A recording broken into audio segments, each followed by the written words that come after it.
Latest updates के लिए ultra channels को सब्सक्राइब करें और बेल आइकन को प्रेस करें।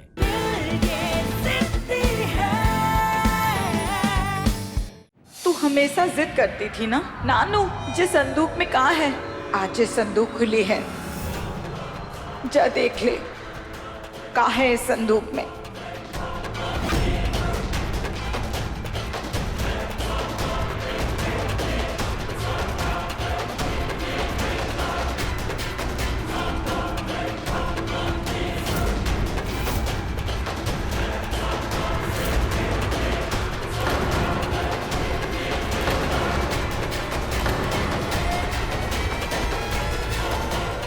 ये गॉड ऑफ डांस है Kajal, one and only the great Manu Bhargava sir.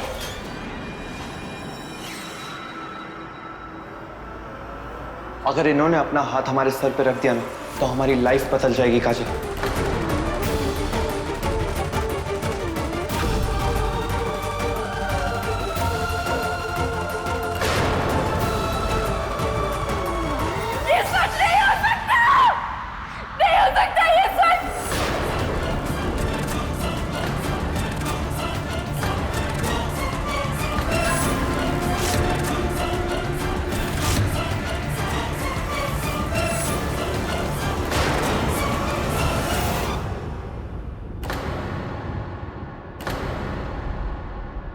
का मतलब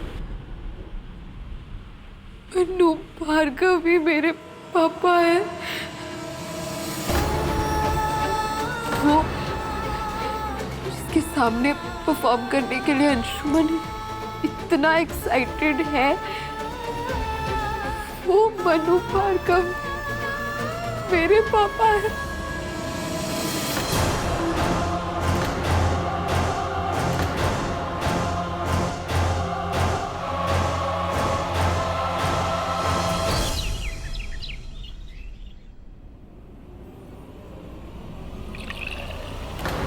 ये क्या कर रहे हो तुम?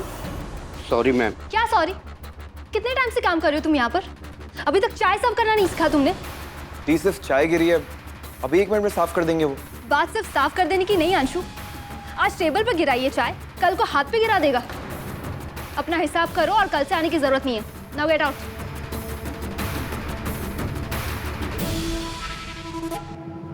तानिया क्या हो गया तुम्हें? इतनी छोटी सी बात पे ओवर रिएक्ट कर रही हो? मैं छोटी सी बात पे ओवर रिएक्ट कर रही हूँ डैड, और आप इतनी बड़ी बात पे भी रिएक्ट नहीं कर रहे। ऐसा बिहेव कर रहे जैसे कुछ हुआ ही नहीं है। गॉड, फिर से शुरू हो गए ना। देखा डैड, इसकी बात करने की टोन देखी आपने? डैड आपको पता है ना, कल ये काजल को शादी के लिए प्रपोज करके आया है। डैड ये तो पागल हो ही गया है, पर आप इसे क्यों नहीं रोक रहे हैं? आप कुछ बोल क्यों नहीं रहे हैं डैड? ये आप मुझे एक बात बताइए, आपकी प्रॉब्लम क्या है? आप काजल से इतनी नफरत क्यों करती है? क्योंकि उसका स्टेटस हमारी बराबरी का नहीं अंशु। उसके जैसे औकात वाले लोग हमारे यहाँ नौकर हैं। वो साइमन है ना जो हमारे यहाँ क्लीनिंग करता है, उसकी सैलरी भी काजल की पूरी फैमिली की टोटल इनकम से ज्यादा होगी। उसका घर भी काजल के घर के पास ही है, और तुम उससे शादी करने के लिए मर रहे हो। आप कौन से जमाने में जी रही थी? आज की सोसाइटी में, आज की मॉडर्न सोसाइटी में कौन बातें करता है ऐसी? किसकी सोच होती है ऐसी?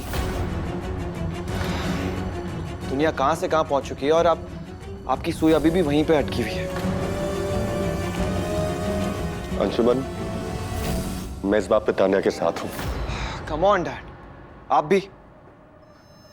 लेकिन एक बात तो माननी पड़ेगी अंशु, तुम्हारा और काजल का लाइफस्टाइल बिल्कुल अलग है, और शादी लाइफ का एक बहुत इंपॉर्टेंट डिसीजन है। चलो मान लो तुम दोनों की शादी हो भी जाती है, लेकिन क्या वो हमारी फैमिली में एडजस्ट कर पाएगी? और अगर उसने एडजस्ट कर लिया तो? और हम ये बात पहले से कैसे कह सकते हैं डैड? अंशु, मुझे लगता है कि तुम्हें अभी काजल से शादी नहीं करनी चाहिए, सिर्फ एंगेजमेंट कर लो। हाँ, ये आइडिया अच्छा है।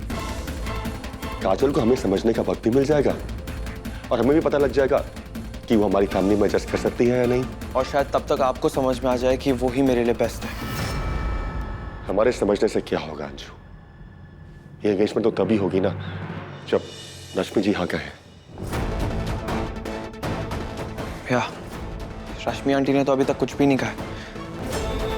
पता नहीं उन सबके दिमाग में चल क्या रहा है।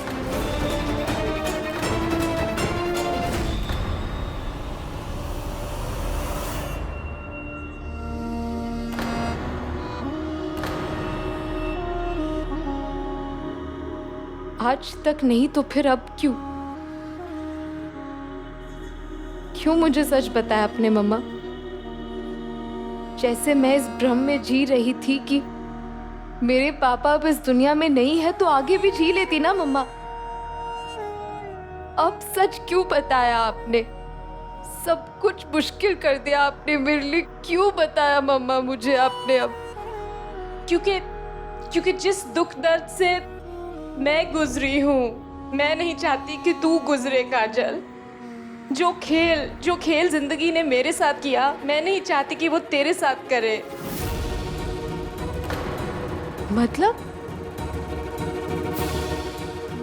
मुझे नहीं समझ में आ रहा आपके कहने का क्या मतलब। काजल, मैं उस आदमी को अपनी जिंदगी से ज्यादा चाहती थी, प्यार करती थी। उस आदमी ने कभी मुझसे, तुझसे, पार्थ से प्यार नहीं किया। उसने प्यार किया तो सिर्फ अपने सपनों से, अपने डांस से।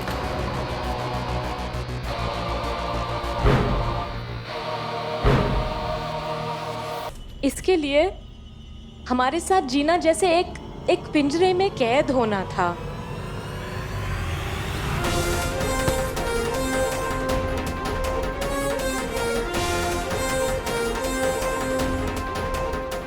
और फिर एक दिन वो उस पिंजरे से निकल गया। तुम दोनों बहुत छोटे थे उस वक्त काजल, लेकिन वो चला गया, कभी फिर वापस न आने के लिए।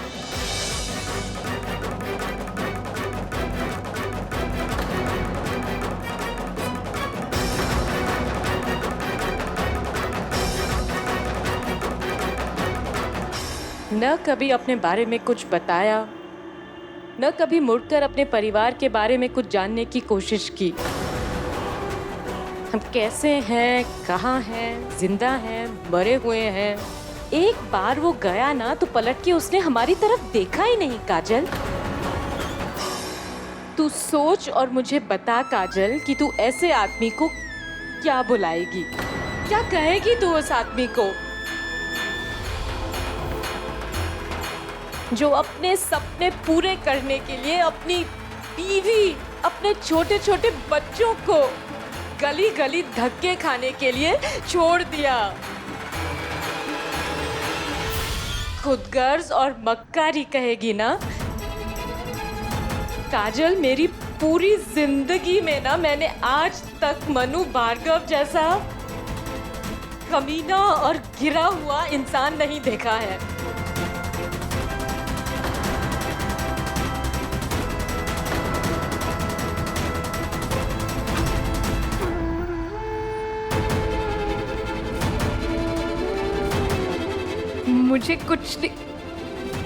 मुझे नहीं समझ में आ रहा है मुझे अब ये सब क्यों बता रही है मम्मा। क्योंकि इतिहास दोहरा रहा है। तुझे दिख नहीं रहा है? फिर से वो सब हो रहा है काजल, मुझे बहुत डर लग रहा है कि मेरी बेटी के साथ भी वो सब ना हो जो मेरे साथ हुआ। सच बताऊं काजल, उस अंशुमन में ना मुझे कहीं ना कहीं मनु भार्गव के लक्षण दिखाई देते हैं। हाँ, मैं सच बोल रही हूँ काजल कि मैंने अंशुमन में मनु भार्गव की झलक देखी हुई है। उसकी आंखों में ना वही पागलपन है, उसकी बातों में वही जुनून है और उसके दिमाग में ना डांस को लेकर वही सनक। देख काजल, वो तुझे जितना भी खुश रख सकता है ना, उतनी जल्दी ही वो तेरी जिंदगी को नरक बना सकता है।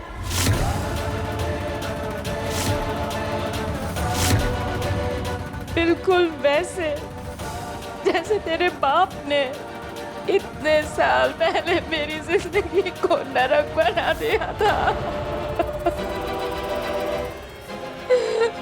नरक बना दिया था, नरक।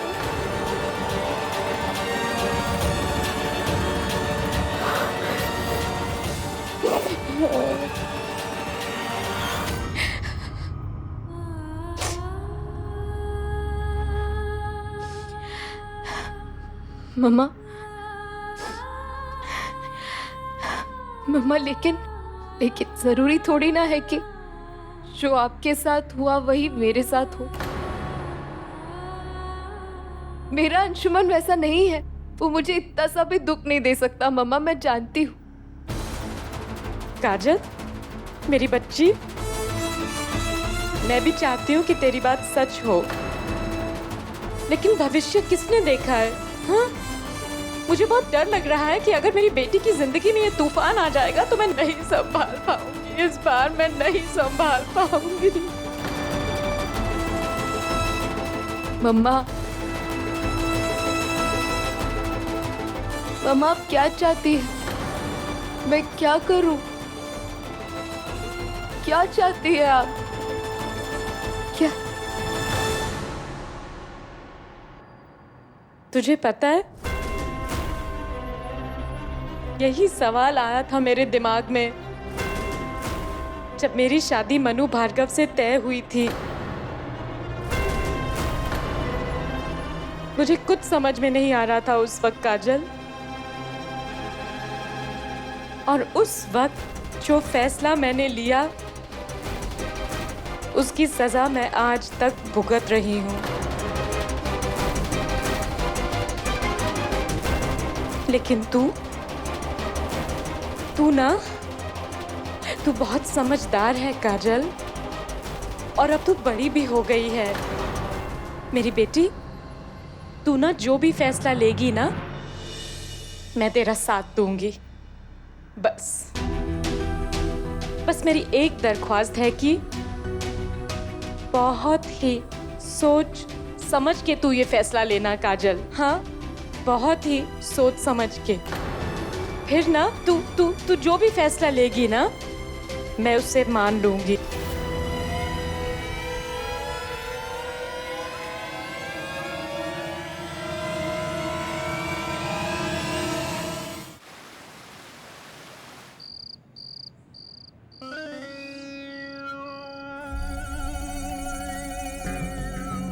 अरे क्या करूं मैं अब?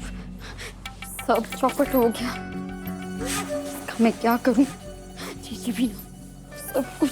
क्या हो गया सुनेरी? सो जाओ, नींद नहीं आ रही है क्या? नींद ना आने वाली बात ही तो हुई है। क्या गड़बड़ हो गई सुनेरी? अरे सब कुछ तो तुम्हारे प्लान के मुताबिक हुआ है। तुम चाहती थी कि काजल को उसके पिता के बारे में पता चले, तो चल गया। जीजी ने खुद ही बता दिया। अरे ये सारी बातें अगर मैं काजल को बताती तो नमक मिर्च लगाकर बताती, और जीजी उन्होंने सारी की सारी बात सादी खिचड़ी की तरह बता दी काजल को। जो सोचा था वैसा बिल्कुल नहीं हुआ। तुम कहो तो सुनेरी, सामान पैक कर लेता हूँ दोनों का। कल निकलते हैं, मतलब तुम कहो तो एक दो दिन रुक के निकलते हैं, जैसा तुम्हारा मन करे।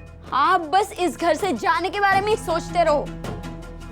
इतना बड़ा घर और इतनी सारी प्रॉपर्टी मैं इतनी आसानी से छोड़ के नहीं जाने वाली, समझे? आप हार मान सकते हो, मैं नहीं। अरे तो सुनेरी बता दो, अब मुझे करना क्या है?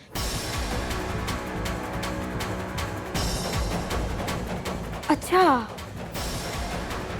एक बात बताओ, जब अंशुमन अपने घुटनों पे बैठकर काजल को शादी के लिए पूछ रहा था, तब आपने तानिया को देखा था? मेरा दिमाग खराब है जो सुनहरी के रहते हुए मैं किसी और को देखने की हिम्मत करूं। हे भगवान, यही तो समस्या है आपकी। जब जो देखना चाहिए वो देखते नहीं हो। पर कोई बात नहीं, हमेशा जरूरत की चीज मैं जरूर देख लेती हूँ। मतलब? मैंने तानिया की आंखों में हमारी काजल के लिए नफरत देखी है। हाँ। बस अब तानिया की इस नफरत को हमें हमारे फायदे के लिए यूज करना है। फिर हो सकता है हमारा काम। सुनहरी, डायन भी ना 7 घर छोड़ के वार करती है और तुम तो समझो। चुप रहो आप। अरे मैं जो कुछ भी कर रही हूँ ना, सोच समझ के कर रही हूँ, और हमारी आगे की जिंदगी ऐश से बीते इसलिए कर रही हूँ। वरना आपकी जो ये मनहूस बहन है ना, और आपकी अम्मा, वो सारी की सारी जायदाद, जेवर, पैसे सब कुछ ऐड के बैठ जाएगी, समझे?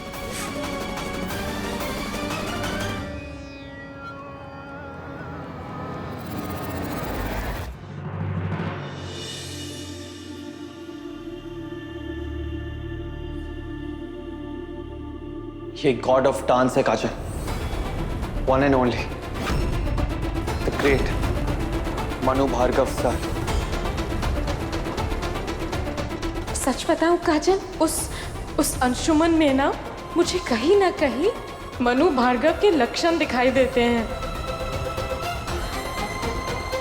उसकी आंखों में ना वही पागलपन है, उसकी बातों में वही जुनून है। हाँ, अंशुमन को मनु भार्गव के साथ कैसे कंपेयर कर सकती है? मैं जानती हूँ वो मुझसे प्यार करता है, लेकिन एक्सेप्ट नहीं कर पा रहा क्योंकि उसे अपना करियर बनाना है, अपने पैरों पर खड़ा होना चाहता है, फिर जाकर शादी के बारे में सोच सकता है। ऐसा जरूरी तो नहीं ना कि जो मनु भार्गव ने मम्मा के साथ किया है वही अंशुमन मेरे साथ करे।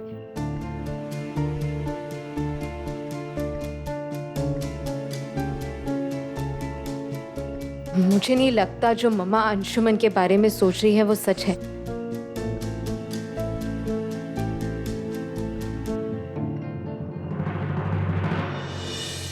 बहुत कंफ्यूजन है यार।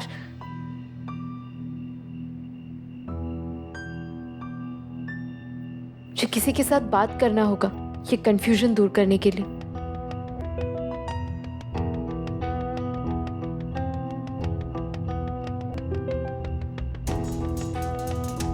हाँ, एक ही तो बंदा है जो मुझे सिचुएशन में हेल्प कर सकता है। सॉरी आंटी, आपको डिस्टर्ब किया। मैं जानती हूँ आप मेरा चेहरा तक नहीं देखना चाहती, लेकिन बात ही कुछ अर्जेंट है इसलिए मुझे आना पड़ा। किसी की जिंदगी और मौत का सवाल है। हो गया ये और कुछ बाकी है? काजल तू यहाँ? रुचू, बहुत बड़ी प्रॉब्लम है, तू चल मेरे साथ। अरे रोचक, खाना खाता जा। रोचक, मनोज लड़की खाना तक नहीं खाने दिया मेरे बेटे को, पता नहीं कहाँ लेकर गई होगी। अरे आप क्या खड़े हो यहाँ पर, रोक नहीं सकते थे अपने बेटे को? क्या रोकेंगे, मम्मी नहीं रोक पाई तो पापा क्या रोकेंगे भाई।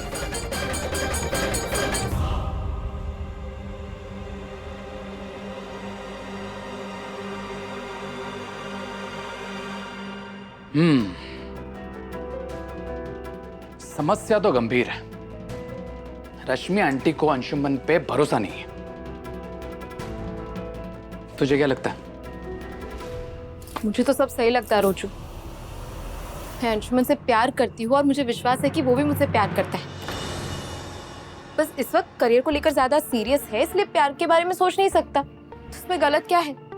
और वो लड़का है, सोच सकता है ऐसा। तुझे हंसी आ रही है?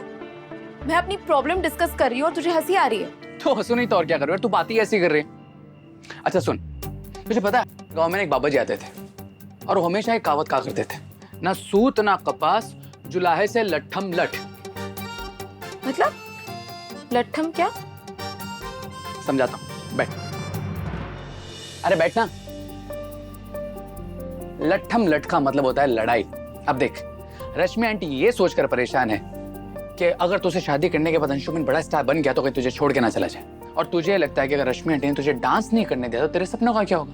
वहीं अंशुमन ये सोच के परेशान है कि अगर तूने उसके साथ डांस नहीं किया तो वो जीत नहीं पाएगा। लेकिन इन सब में से अभी तक कुछ हुआ थोड़े ना है, और तू तो ऐसे सोचकर परेशान हो रही है जैसे सब कुछ सच में हो रहा है और तू कुछ कर नहीं पा रही है। रोचू, लेकिन सोचना तो पड़ेगा ना, पूरी लाइफ का सवाल है, कल को कुछ भी हो सकता है। बिल्कुल हो सकता है, लेकिन उन सब कुछ का उल्टा भी तो हो सकता है।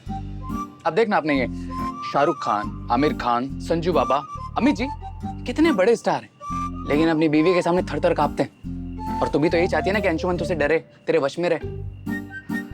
तो तेरा ये काम तो हम स्वयं कर देते हैं बाली के। तथास्तु। तू मजाक कर रहा है? मैं इतने टेंशन में और तुझे मजाक सूझ रहा है? तो फिर सुन, सीरियस सवाल का सीरियस जवाब। रश्मि आंटी क्या कहती है, अंशुमन क्या कहता है, रोचक क्या कहता है, सब कुछ भूल जा। तो सिर्फ अपने दिल की आवाज सुन और जो तेरा दिल कहता है बस वही कर।